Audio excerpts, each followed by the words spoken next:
I make a 6-figure salary and it's like having $5. And it's just going to get worse. And now I see all these, we're entering a recession. We've been entering a recession for like 2 years or longer probably. Save your money. Don't go on vacation. Don't eat out. Don't buy things. Don't buy sweet treats. It's all I have. You cannot raise a family comfortably on $100,000 a year. Not even $200,000 a year. Bills, groceries, daycare, cars, house, mortgage, diapers, food, outings. Like, you really can't do it. I can barely raise myself on a 6-figure income. How could you do a whole family? Making 6 figures is considered low income across the United States right now. It's across the United States. Matter of fact, even in Mississippi, you still might be broke. In Mississippi, one of the poorest states in America. The average lower class American, they're considered lower class now if you make $100,000 a year. So if you make $100,000 a year or less, you're considered lower class. And the average person making $100,000 does not qualify to buy a home. And they possibly qualify to get on government assistance because it's just not enough in this economy. I remember like 12 years ago, my mom told me about this couple I knew who were making like a combined salary of $110,000. And at that point in my life, 20s, I'm thinking, what a dream, what a goal it was for me to be able to say one day that my husband and I were making like $110,000. And now here I am, and I'm like, it's not the dream life anymore. Like, if someone would have told me my husband and I would be making what we're making and still having to cut back on necessities, I would have been like, you have to be kidding me. So I know I can't be the only one, but like, me and my family are broke, but we're not like super broke. We're like broke enough to be living paycheck to paycheck and to rely heavily on our WIC card and heavily on me couponing, but we're not broke enough to be on food stamps. If you aren't aware of the benefits cliff, it is essentially kind of the cruel irony of American assistance programs. And it basically is this gap between someone earning more money in a new job and the public assistance benefits that the person will lose as a result. So I came across this post that says making 6 figures is now considered low income in parts of California. And I just wanted to comment and say this. Making 6 figures is considered low income across the United States right now.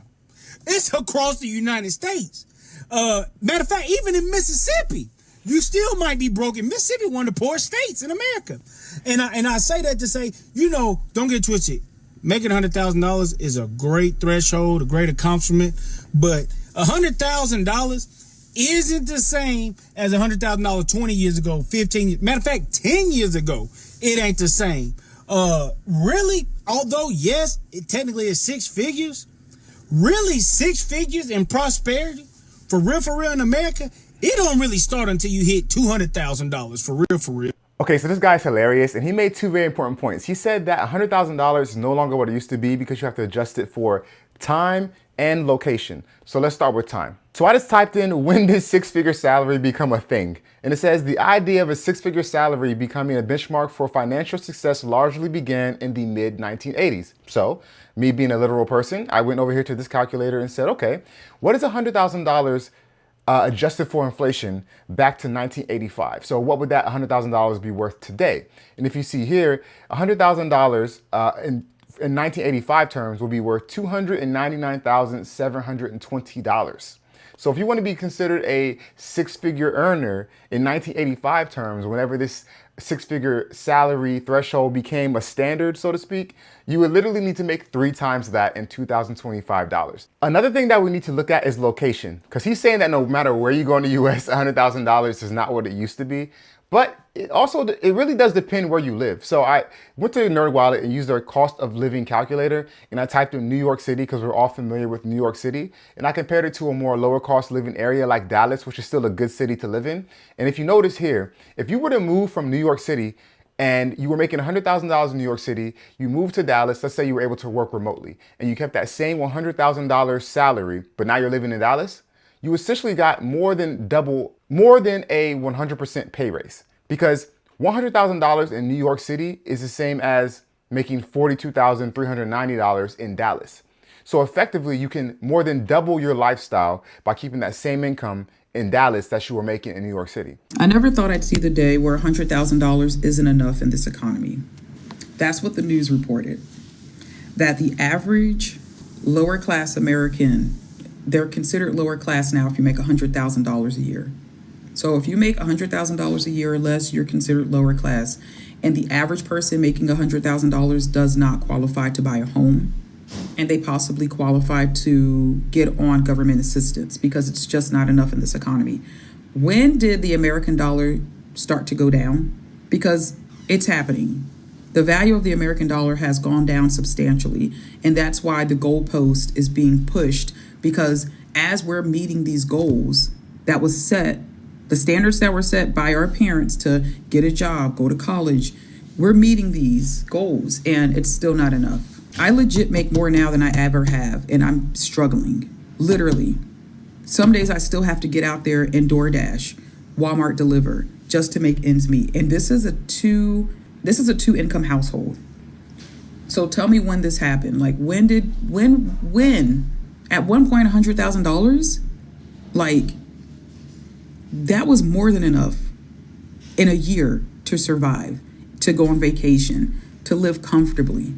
That's what I want to know. When did this become the new norm, where $100,000 is considered low income, where it's considered not even middle class? I don't even think middle class even exists anymore. When did it happen? I don't know. It's been a gradual change, but I feel like it accelerated after COVID. I feel like after 2020, it accelerated just because stimulus money is being printed, and the cost of real estate skyrocketed. And so now you have a higher cost of real estate by a large margin. You have inflated money supply because all this money was pumped into the system.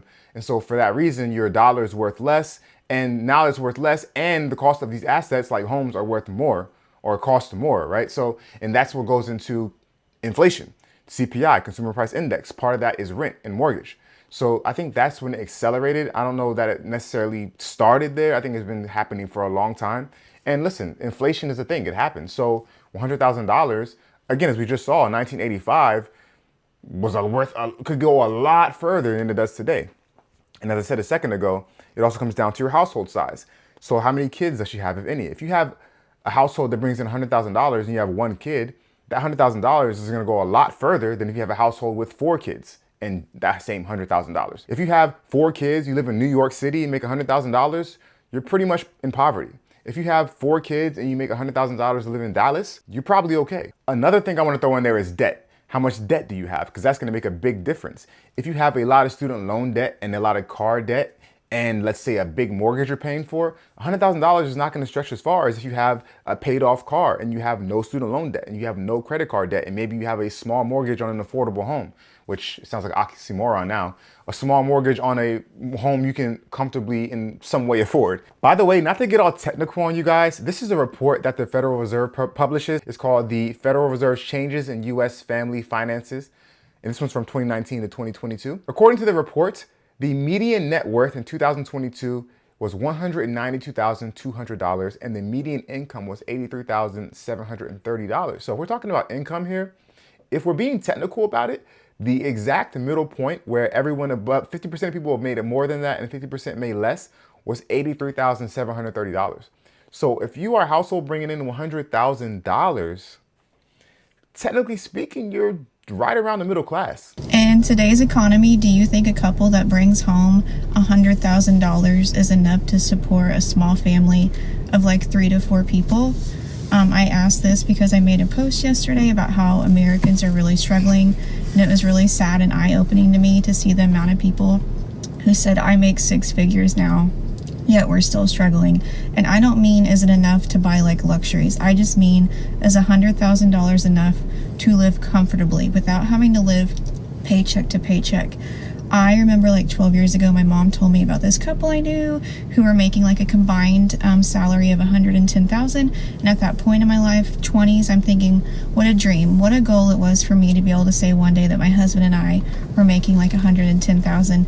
And now here I am in 2023, and I'm like, it's not the dream life anymore. Like if someone would have told me my husband and I would be making what we're making and still having to cut back on necessities, I would have been like, you have to be kidding me. Like we didn't even go on a vacation this year because the last thing I'm going to do is put a vacation on a credit card, but we didn't have extra money to bring our kids on a vacation, and we both have good jobs. So if you think $100,000 is enough, I'm curious, what's your location? Do you not have children? Why do you think it's enough? Because I'm telling you from yesterday's post on here, the comments say different, and the comments say that a majority of Americans are really, really struggling, and I mean hardworking Americans. There's not much to add here. I think she already said everything we touched upon. So let me know in the comment section what you think. Answer her question. Do you personally think that $100,000 or more, and again, $100,000 is just the base, maybe it's 110, maybe it's 130, maybe it's 150. Do you think it's enough to raise a small family, as she asked, let's say two to three person household, so a couple and 2 kids, let's say, and to go on a decent vacation once a year, and to have decent cars, and to live in a decent area, a nice part of town where you feel safe? Do you personally think $100,000 is enough? Let me know in the comment section what you think. Obviously, we have to take into account what we've already talked about: household size, location, debt load, all those things. So let's say with those factored in, for a average family with moderate debt in a median cost of living area with a 2 kids, so a 4-person household, do you personally think that a 6-figure salary, sub $200,000, is enough to survive or even thrive? So I know I can't be the only one, but me and my family are broke, but we're not super broke. We're broke enough to be living paycheck to paycheck and to rely heavily on our WIC card and heavily on me couponing, but we're not broke enough to be on food stamps. And that honestly kind of leaves us in an awkward place, because we definitely could use food stamps and that would help us out a ton, but we don't qualify for it because we make $500 too much every single year, gross pay. So instead, we rely on our WIC card. I coupon off of 11 different couponing apps, and I do physical coupons also. And every now and then, once or twice a month, we go to the food bank. And I'm not making this video for sympathy. I'm not making this for money. I'm making this video because this is how most Americans are currently living. 64% of Americans live paycheck to paycheck right now. So there's someone very close to me. I'm not going to give any details about who they are because that's not right for me to do. But let's just say that they are considering bankruptcy because of a situation they're in where they make more than 6 figures, but they make just enough to be pushed into the next federal tax bracket to where they are bringing home less money than they were bringing home when they made less or had a lower annual salary. Of course, they have other debts and stuff like that, which is pushing them to do what they're doing. But this is that situation that always reminds me of the Michael Jackson song, "Too high to get over, too low to get under." You're stuck in the middle, paycheck to paycheck, and you don't have enough in your account to cover a $400 expense if it happens. So you're one emergency away from essentially being in financial ruin. Maybe not ruin, but bad straits. And so that's the situation. So I literally know people who will turn down raises, or who have turned down raises, because by accepting a raise, they were going to bring home less income because they got pushed to another tax bracket. I remember even for us, we had to, we couldn't qualify. My parents made too much on paper when we were in high school to qualify for a reduced lunch. So we had to pay regular price for lunch, and it was just enough, just above that minimum threshold to qualify for free or reduced lunch. I think it was reduced lunch. All because of that little amount of money that you made that pushed you over. And I get it, there has to be some line that you draw. It just so happens that a lot of Americans, it seems, are hovering around that line to where they're just below or just above it, to where they can't take advantage of certain programs like SNAP or maybe even Section 8, maybe. And I'm sure you've all seen the stats out there, like I just said it, where I think it gets thrown around so much on the internet, and it's probably because it's so true, is that I don't know how many percent of Americans, X percent, 60, 70%, whatever high number it is, don't have enough money put away to cover a $400 expense. I mean, if you really sit and think about that, that means if your tire goes out, you have to get a new tire that costs you $300. I mean, you're kind of out of luck. Or your car gets towed and you pay $250 because you have to go get it from the tow lot. Small stuff like this that you don't even think about. And like the other person said, you know, she feels that $100,000 now, you're living in poverty almost. And maybe she's being hyperbolic, but depending on where you live in your situation, I mean, could be true. Many American families have been earning more money but are ending up in worse financial shape over the past couple of years, and I want to talk about why that is happening. So if you aren't aware of the benefits cliff, it is essentially kind of the cruel irony of American assistance programs. And it basically is this gap between someone earning more money in a new job and the public assistance benefits that the person will lose as a result. So then what happens is that families become trapped in a system where earning even slightly more income makes them significantly poorer overall because of this loss of benefits. And as this Wall Street Journal article talks about, a lot of COVID relief programs just ended. Families lost expanded child tax credits, enhanced food benefits, and rental assistance. And a lot of our necessities are just getting more and more expensive. And of course, with the recent passing of Trump's big, beautiful bill, that will lead to even more cuts to a lot of these assistance programs as well. And even if you are not somebody who benefits from one of these assistance programs, this will and can create broader economic anxiety and ripple effects that affect how all of us think about money.